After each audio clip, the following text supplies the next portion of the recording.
는 이 군사적으로 지금 심각한 수준입니다. 네.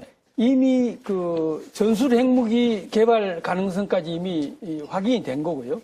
왜냐하면 2년 전에 우리 국방부 장관이 국회에서 전술 핵무기 개발 가능성을 언급을 했고 이번에 자기들이 소형화했다고 됐고요. 그렇죠. 그다음에 지금 현재 국내 학자들은 북한 핵무기가 20기, 그다음에 미국 핵연구소에는 작년 연말 기준으로 48기까지 예측하고 있습니다. 48기나요? 48기까지 예측하고 있습니다. 그래서 지금 이 핵 문제는 사실은 대한민국의 생존 차원에서 시급한 대책을 강구하지 않으면은 네. 대한민국 자체가 지금 없어질 위기에 있습니다. 아예 사라질 위기에. 그렇습니다. 국민들이 지금 잘못 생각하는 거죠. 왜냐? 핵무기에 대해서는 핵무기 외에는 대안이 전혀 없습니다. 네. 핵무기는 핵무기로 대응을 할 수밖에 없다. 그렇죠. 근데 말씀하신 대로 핵탄두가 이게 소형화됐다면 이게 그야말로 이게 큰 문제 아닙니까? 네, 그렇습니다. 북한이 지금 이 핵탄두를 운반할 수 있는, 즉 핵탄두를 탑재해서 우리에게 쏠 수 있는 그런 네. 무기들이 이제 바로 탄도미사일이죠. 그 탄도미사일이 북한이 스커드 미사일, 노동미사일, 뭐 무수단, 또 그보다 더 큰 은하삼호 이런 걸 가지고 있는데요. 그 중에서 소형화가 가장 쉬운 것, 즉 그 중에서 탄두가 제일 큰 게 노동미사일입니다. 네. 노동미사일에 탑재를 할 가능성이 가장 높다 이렇게 지금 평가를 하고 있는데요. 그 노동미사일의 지름이 1m가 넘거든요. 네, 그래서 노동미사일인데 문제는 노동미사일의 사정거리가 1200km 이내입니다. 1200km. 네, 그러면 그것은 이제 오키나와를 타격할 수도 없고 핵도 안 되고 하와이도 안 되고 미본토는 당연히 안 되죠. 그렇기 때문에 결국 북한이 한 200여 발을 노동미사일을 가지고 있는데 이 노동미사일에 핵을 탑재하는 것이 결코 먼 이야기가 아니다. 네. 통상적으로 뭐 파키스탄이나 이스라엘 이런 선발국들을 보면은 마지막 핵실험, 즉 그 의미 있는 정도의 수준에 다다른 핵실험을 한 이후에 늦어도 5년, 빠르면 3년 내에는 핵을 탄두에 탑재할 수 있는 수준에 갔거든요. 아, 그러면 시간은 계속 차곡차곡 다가오네요. 지금 이제 올 2월 12일 날 했던 그 핵실험이 네. 한 20킬로톤 이상이 될 것이다라고 국제사회는 판단을 하고 있거든요. 우리는 정치적 판단을 하고 있지만 국제사회는 기술적 판단을 하잖아요. 네. 그래서 한 20킬로톤 이상은 될 것이다라고 독일 연구소를 비롯한 국제사회는 판단을 합니다. 의미 있는 수준이 됐습니다. 네. 그러면 지금부터 늦어도 3년이면 핵탄두를 미사일에 탑재할 수 있을 것이다. 그렇게 우리 예상해야 되는 것입니다. 3년이면 2016년인데 2015년을 항상 강조하셨잖아요. 지금 근데 한반도 주변국인 중국이 한 240여 개의 이제 핵탄두를 가지고 있고 일본도 사실상 어떻게 보면 준 핵 보유국 아닙니까? 네. 이제 북한이 이러고 있고 그 우리나라 핵무장은 어떻게 됩니까? 핵무장 해야 되는 겁니까? 당연히 해야죠. 이게, 당연히. 이게 정상적인 국가 같으면은 핵무장을 하겠다고 당연히 나서야 됩니다. 지금 사실은 시기적으로 지금 다급한데요.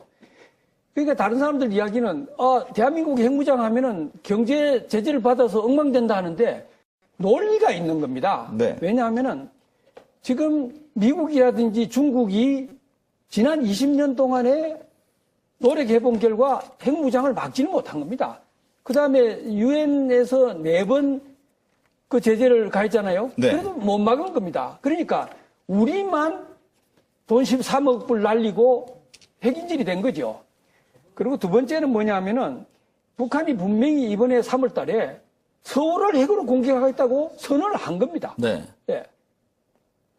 북한이 위협을 대한민국을 했죠. 직접적 위협을 했죠. 그렇죠. 네. 그러니까 제뜸이라는 용어는 2008년도부터 썼습니다. 네. 그러니까 2008년도부터 대한민국을 핵으로 썰어버리겠다고 하고 이번에 정은이가 이 최고사령관 되고 난 이후에 이번에 3월달에 분명히 서울을 핵으로 공격하겠다고 한 겁니다. 네. 그런데 상대방이 핵으로 공격하겠다 하는데 우리는 아니다.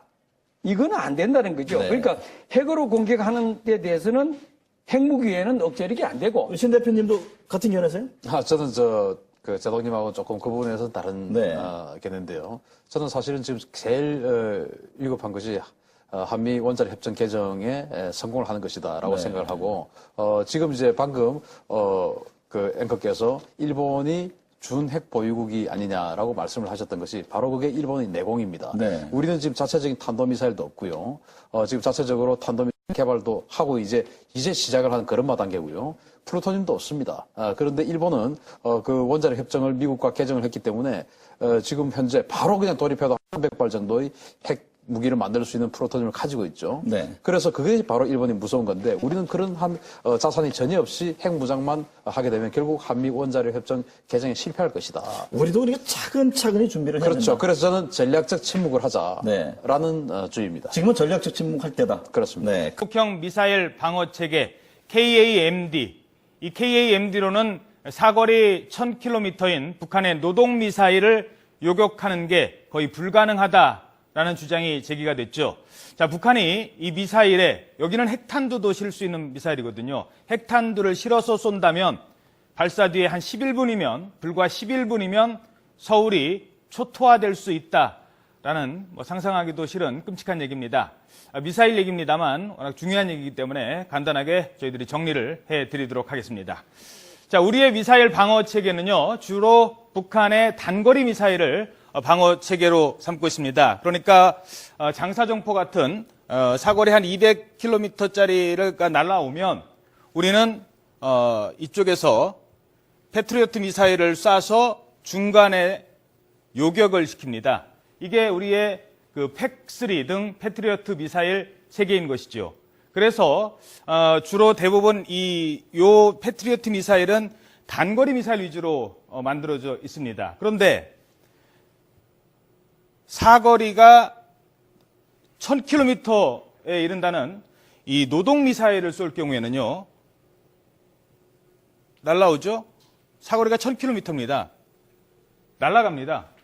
이건 무슨 얘기냐면요, 서울과 이 북한의 거리가 그렇게 1000km 안쪽에 있기 때문에, 멀지 않기 때문에 기존의 발사 이 각을 계산을 한다면 45도로 쏜다면 서울은 큰 피해를 입지 않겠다. 주요 지역을 지나가 버리는 게 되겠죠. 그런데 요번에 제기된 문제는 이렇게 45도로 쏘지 않고 만일 방위각을 더 위로 쏴서 올린다면 이렇게 떨어질 수도 있다는 겁니다. 이렇게 해서 수도권 공격이 가능해진다는 거예요. 각도만 위로 올린다면.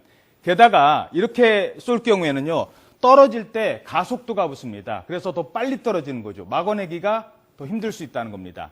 그래서 이때는 노동미사일의 비행시간 11분이라고 했는데요. 11분 가운데 대기권 위에서 9분을 날아가고요. 나머지 우리가 방어할 수 있는 경우는 딱 2분 정도밖에 안 된답니다. 그런데 이 2분도 다 우리가 방어할 수 있는 게 아니라 아까 말씀드렸죠? 우리가 막을 수 있는 팩3의 방어 권역은요, 불과 1초, 다시 말해서 고도 12에서 15km를 날아가는 이 주황색 띠를 지나갈 때만 우리가 막을 수 있는데, 이때는 딱 1초랍니다. 1초 안에 막아야 되는 거죠. 그래서 우리는 그보다 더 위에서 막을 수 있는 하늘색으로 나와 있는 이 지역, 사드라는 방어 시스템을 만들어서 더 위에서 막아내거나 또는 고도 더 70에서 500km까지 더 위에서 막아낼 수 있는 SM3 같은 보다 더 확실한 방어 체계를 갖춰야 된다는 것입니다. 자, 그러면 전문가와 함께 이 얘기 나눠보도록 하겠습니다. 무엇이 문제인지 또 해결책이 없는지 살펴보도록 하겠습니다. 신인균 자주국방네트워크 대표 전화로 연결돼 있습니다. 자, 신 대표님 안녕하십니까? 네, 안녕하세요. 자, 제가 간단하게 설명은 드렸습니다만 전문가의 입장에서 우리 군의 이 패트리어트 미사일 유격 체계로는 북한의 미사일을 효과적으로 대처할 수 없다는 주장이 왜 그런지 좀 더 자세히 설명 부탁드리겠습니다. 네, 방금 정찬배 앵커가 설명하신 대로 패트리어트 미사일의 사정 고도가 불과 15km에 불과하거든요. 예. 그리고 사정 거리가 한 25km밖에 안 돼요. 그런데 지금 이제 우리 국방부에서 이 패트리어트 3 미사일이 있으면 마치 우리 전 국토가 다 방어되는 것처럼 이렇게 이야기를 해왔었습니다. 예. 그러나 어제 그 세미나에서 밝혀진 대로 또 제가 평소에 항상 주장을 했던 대로 이 패트리어트 미사일이 우리나라에 한 8군데밖에 배치되어 있지 않습니다. 그런데 이를테면 자기 집이 공군 전투 비행기지 북쪽 한 15km 정도에 있는 지역이라면 거기는 살 수가 있습니다. 핵미사일에. 예. 그러나 이 패트리어트 미사일이 북쪽을 보고 있기 때문에 공군기지가 자기의 서쪽 또는 동쪽 그리고 북쪽에 있다면 공군기지 근처에 살고 있다 하더라도 패트리어트 미사일의 요격 서비스를 받을 수가 없어요. 바꿔 말해서 이 패트리어트 미사일이 우리나라 전체에 시군구 단위로 다 있는 것이 아니고 불과 한 8군데만 있기 때문에 예. 우리 전 국토의 90% 이상이 북한의 핵 미사일 공격을 받았을 때는 거의 무방비로 노출이 되는 아하. 그런 상황이고요. 예. 그래서 이제 어제 세미나에서 밝혀진 대로 사드라든지 아니면 그 123에서 발사할 수 있는 SM-3 같은 미사일을 도입을 해야만 우리 전 국토가 방어가 될 수 있는데 예. 그러한 계획이 아직은 우리 국방부에는 전혀 없다. 아하. 이것은 사실 북한 핵이라는 엄청난 절대 무기를 머리 위에 이고 사는 우리 대한민국 국민의 운명이 지금 공군기지 주변만 예. 방어할 수 있는 그런 상황에 놓여 있다. 이거 예. 우리 국민들이 지금 사실은 좀 충격적으로 받아들여야 할 그런 상황입니다. 그렇군요. 게다가 뭐 여기서 뭐 전략핵, 전술핵까지 얘기 안 하더라도 이 노동미사일은 핵을 실을 수 있는 거 아니겠습니까? 핵탄두를. 그래서 네. 위에서 떨어뜨리는 이런 일이 온다면 이건 뭐 중간에 패트리어트 유격으로는 절대 막을 수 없는 그런 문제가 있는 거네요. 패트리어트 미사일이 이 노동 미사일의 그 중력 가속도까지 더한 속도에 대응을 예. 하기 위해서는 그 대응 시간이 불과 한 1초에 불과합니다.